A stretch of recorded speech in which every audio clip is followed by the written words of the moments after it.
Bonjour, bienvenue à vos 10 minutes juridiques avec le cabinet d'avocats Landau Associés par VK. Dans quelques minutes, on va parler d'eau, d'assainissement, de communauté de communes et tout de suite, les quelques brefs de la semaine. Décision très intéressante, importante du Conseil d'État, une ordonnance du 20 septembre 2022.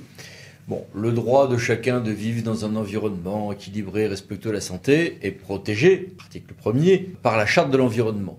Le Conseil d'État vient de l'ériger en liberté fondamentale, ce qui, en plus des référés suspension ou référés mesure outil expertise, peut donner lieu maintenant donc à l'usage de référés liberté pour ce droit à vivre dans un environnement équilibré et respectueux de la santé.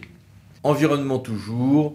Décision intéressante du 15 septembre 2022 sur la délivrance par voie électronique de la preuve de dépôt de la déclaration d'une installation classée pour la protection de l'environnement. Donc cette preuve de dépôt électronique se substitue à l'ancien récépissé, on applique les mêmes règles, le juge nous dit à quel moment le préfet doit délivrer cette preuve de dépôt et trois autres éléments de régime contentieux. En matière pénale, là les choses sont plus complexes. La Cour de justice de l'Union européenne, le 20 septembre 2022, a réaffirmé sa position qui était déjà fortement exposée le 5 avril 2022 sur le fait que c'est dans des conditions plus strictes que le droit français que l'on peut conserver des données pour la recherche d'infractions en matière de communication électronique, c'est les fadettes de téléphone, etc. La Cour de cassation, d'ailleurs, s'est déjà alignée sur cette position depuis le 12 juillet 2022. Reste à savoir si le Conseil d'État ira à ce diapason-là. Il n'a pas encore franchi ce pas. Pénal toujours concernant les agents, et en réalité les élus aussi, l'Agence française anticorruption a remis un document très intéressant, un guide pratique, gratuit, sur les risques d'atteinte à la probité quand on reçoit des cadeaux ou des invitations. Et puis la DGAFP a publié le chiffre de l'indice de traitement brut pour les agents de la fonction publique de l'État. En matière d'expropriation, la Cour de cassation a rendu une décision intéressante qui nous pose qu'un commerçant exproprié doit être indemnisé sans coefficient de vétusté sur ses locaux. En matière de sécurité, les gardes champêtres ont enfin le droit à titre expérimental à un régime de caméras individuelles. Et puis une nouvelle importante. Ça faisait longtemps qu'on l'attendait, cet avis non contentieux, consultatif, du Conseil d'État sur ce que l'on peut faire ou pas en matière d'avenantabilité des contrats, d'indemnité d'imprévision et autres applications de réévaluation des prix dans ce cadre d'inflation qui touche un grand nombre de produits, notamment liés à l'énergie. Le Conseil d'État a rendu cet avis, voici les références, un avis plutôt souple, ce qui est repris, décortiqué, commenté par une note assez complète de la DAJ de Bercy, dont voici également les références. Et puis les mini-brèves, que voici. Passons maintenant à notre grand dossier, eau et assainissement, les communautés de communes dans les starting blocks. Les communautés de communes et d'agglomération, après les métropoles, les communautés urbaines et les communautés d'agglomération, vont en effet intercommunaliser les compétences eau et assainissement, mais sans obligation pour leur cas de prendre la compétence sur les eaux pluviales urbaines. Ce calendrier a été affiné et légèrement complété par la loi 3DS, mais pour l'essentiel, le Sénat a échoué à supprimer la date limite du 1er janvier 2026 pour cette intercommunalisation dans les communautés de communes, donc pour l'eau et l'assainissement. En revanche, le texte a fait quelques ajustements sur les syndicats, les conventions, là par exemple sur l'équilibre des services, voici un petit tableau qui s'affiche, et les débats qu'il faut faire avant cette intercommunalisation, les modalités qui peuvent être actées dans une convention, quelques spécificités sur les syndicats d'eau infracommunautaires ou les adhésions à des syndicats mixtes. Sur tout ceci, des questions, une seule question en fait, la même posée à 3 intervenants. Bonjour à tous les 3. Bonjour. Yann, commençons par toi. Quels sont tes conseils à la veille de cette course à la prise de compétences pour les communautés de communes? D'abord, il ne faut pas négliger l'état des lieux. Il est important de bien identifier les contrats en place, le personnel, les syndicats, évidemment, les modes de gestion, aussi bien syndicaux qu'au niveau des communes. Et de comprendre aussi, est-ce qu'il y a des apports d'eau extérieurs, est-ce qu'il y a des particularités ici ou là. Pour autant, il ne faut pas non plus surdimensionner l'état des lieux. On a vu beaucoup d'études où il y avait 6 mois d'études techniques pour faire un diagnostic de chaque mètre linéaire de canalisation. J'exagère à peine. Ça ne sert à rien. C'est utile, à terme c'est utile de connaître son patrimoine. Mais en réalité, en rentrant dans certains micro-détails, on peut se retrouver dans des situations où on va identifier que des crispations.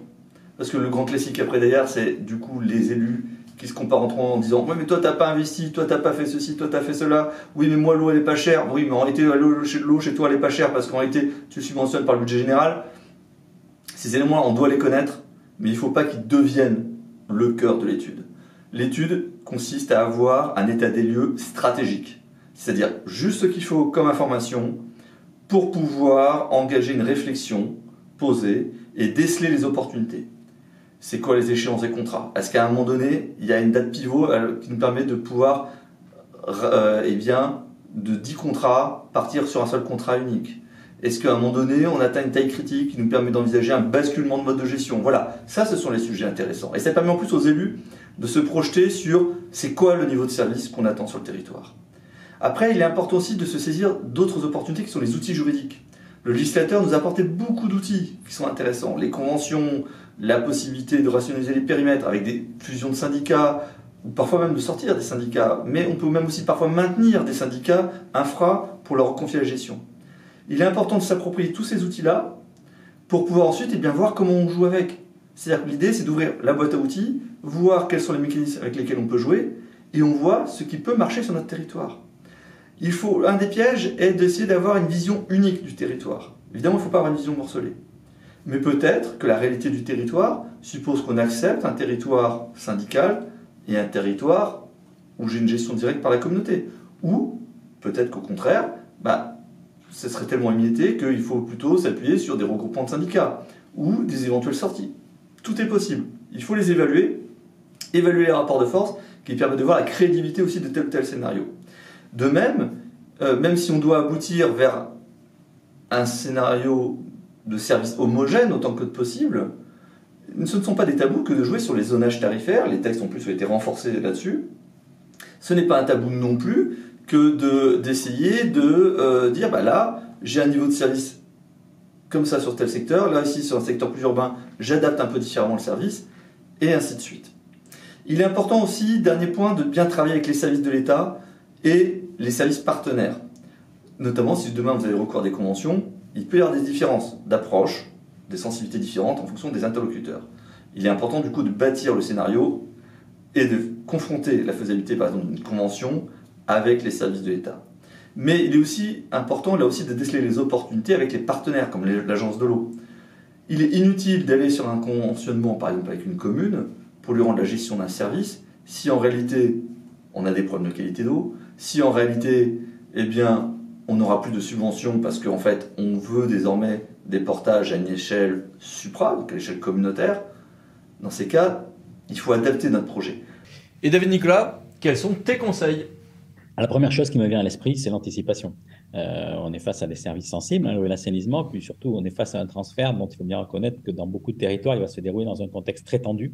Donc, anticiper, c'est évidemment, face à ça, à mon avis, une préoccupation transversale indispensable. Après, plus spécifiquement, je vois 3 points d'attention à 3 moments de toute la démarche. Le premier point d'attention, c'est vraiment très en amont, c'est la préparation des études de transfert. Généralement, elles se fondent sur un cahier des charges de l'Agence de l'eau qui a été rédigé peut-être en 2016-2017 et à l'expérience, il ne se révèle pas très bien adapté, puis en tout cas très théorique. Donc, il faut vraiment travailler ce cahier des charges pour bien le faire coller aux préoccupations du territoire pour s'assurer qu'on aura des réponses aux vrais sujets du territoire, qu'on ne va pas étudier des choses inutiles et qu'on va avoir aussi des livrables opérationnels, pas simplement des rapports qui s'empilent. Deuxième préoccupation, à mon avis, deuxième point d'attention, c'est sur la phase de préparation du transfert, toute la démarche dans laquelle il faut, je pense, associer le plus tôt possible les communes et leurs agents. Il ne faut pas que ce soit une étude portée par la Comcom et on va voir les gens, mais c'est tout. Il faut vraiment les impliquer. C'est eux qui aujourd'hui font tourner les services partout sur le territoire. C'est eux qui ont la connaissance, l'expertise, le contact avec les usagers, etc. Donc, il faut écouter ce qu'ils ont à dire, ce qu'ils ont à proposer pour le service. Il faut évidemment entendre leurs inquiétudes parce que souvent elles sont là et elles sont bien réelles et bien légitimes, hein. Mais aussi tout ce qu'ils ont à proposer pour contribuer à l'élaboration du futur service communautaire. Donc, je pense que voilà, il faut organiser des groupes de travail thématiques très tôt. Il faut peut-être faire des visites dans des territoires voisins qui ont déjà transféré, etc. Et puis, troisième point d'intention, c'est plutôt dans la phase aval, la mise en œuvre du transfert. Pendant toute cette démarche, on a un horizon qui est le 1er janvier, date du transfert. En fait, ça, c'est simplement la fin de la première mi-temps, cette échéance-là. Après, c'est un peu comme dans un marathon, hein, c'est sur la deuxième moitié qu'on rentre dans le dur. Et là, on va devoir se confronter au réel, qui est le réel d'un service d'eau et d'assainissement, donc qui est quand même souvent fait d'imprévus, hein. La casse qui va tomber le 2 janvier, il faut l'avoir à l'esprit quand même. Mais on est en plus, au-delà de ces préoccupations-là, dans un contexte très particulier de mise en œuvre d'un transfert et qui, là aussi, est porteuse de masse d'imprévus parce que malgré la qualité des études, on n'aura jamais tout prévu. Et puis, il va y avoir des choses dès le départ qui ne vont pas se passer comme on l'avait envisagé. On va avoir des communes qui vont refuser de transférer du personnel ou des agents. On va découvrir de la situation financière de certaines communes qui n'est pas du tout celle qu'on avait évaluée auparavant. Peut-être que la RS ou la DDT vont envoyer une mise en demeure dès le courant premier mois de janvier, alors que bon, le dossier est couvé depuis longtemps. Voilà, des choses comme ça font que le transfert, il va peut-être falloir 3 ans, parfois 4 ans pour qu'il soit digéré et qu'on ait une gestion où on lève la tête du guidon et on fonctionne en routine, on va dire. Donc, je ne dis pas ça pour faire peur, mais simplement, il faut avoir à l'esprit cette préoccupation-là. Et puis, quand même, ce qu'on constate aussi qu'il faut avoir à l'esprit, c'est que quand les transferts on est passé justement à cette phase-là, qu'on regarde derrière, on constate que c'est quand même toujours des grandes aventures collectives et humaines sur un territoire. Et donc, ça en vaut vraiment la peine aussi pour ça. Donc, ça, c'est quand même assez encourageant. Last but not least, Stéphane, tes conseils à toi. Mes conseils pour que les communautés se saisissent, communautés de communes se saisissent de cette question importante qu'est la prise de compétences communautaires, c'est d'abord de bien anticiper le sujet, c'est-à-dire de ne pas attendre 2025 ou 2026 pour pouvoir appréhender, réfléchir aux conditions de prise de compétences, sachant que la mise en œuvre en tant que telle de la prise de compétences dure au moins 1 an, donc il faut faire tout le travail préalable de réflexion et de concertation entre élus, donc bien anticiper le sujet, sachant que cette phase préparatoire d'expérience, on voit qu'elle est extrêmement fructueuse pour les élus, qu'ils soient communaux, de syndicats ou communautaires, parce que c'est la phase durant laquelle va se construire une vision du service communautaire, la manière dont le service doit être géré. Et donc, c'est une phase pour laquelle le consensus va peut-être réussir à se construire, sachant qu'on sait qu'il y a des sujets un peu crispants toujours dans cette prise de compétences. Et c'est notamment le sujet du triptyque tarifs, excédent budgétaire et travaux à réaliser. Et donc, il faut, pendant la phase préparatoire, la phase d'étude, eh bien, être en mesure de savoir comprendre la situation dans laquelle sont les autorités organisatrices et bien faire le lien entre les niveaux de tarifs, les niveaux de travaux nécessaires et la situation financière, notamment réelle, de chacune des collectivités. Alors, ce qui veut dire par ailleurs que c'est un sujet préparatoire qui est complexe, qui nécessite eh bien que l'ensemble des expertises soient mobilisées à la fois techniques, juridiques et financières. Donc, nous, on plaide pour que ce soit des groupements d'AMO pluridisciplinaires, hein, qui puissent se saisir de ces sujets. Voilà, par ailleurs, durant cette phase préparatoire, il y a nécessité, de notre point de vue, hein, de créer, de faire des ateliers de discussion avec les élus pour définir des niveaux de service, les niveaux de service cibles communautaires. Dernière préconisation, et j'en terminerai par là, notamment dans la manière de rédiger les dossiers de consultation pour se faire accompagner par une mot sur ce sujet préparatoire, c'est d'éviter d'incorporer dans le marché des phases de mise en œuvre qui soient au forfait, C'est quelque chose qu'on voit assez fréquemment dans les dossiers de consultation et qui est précisément inchiffrable pour des cabinets de conseil parce que les modalités de mise en œuvre en fait sont extrêmement différentes en fonction des choix qui sont faits par la collectivité. Voilà en quelques mots. Bien, merci à tous les trois. Au revoir. Merci. Au revoir, À bientôt. Au revoir. Et merci à vous. À bientôt pour une nouvelle vidéo, les 10 minutes juridiques, parlons d'associés pour VK. Pensez à vous abonner. Merci, au revoir.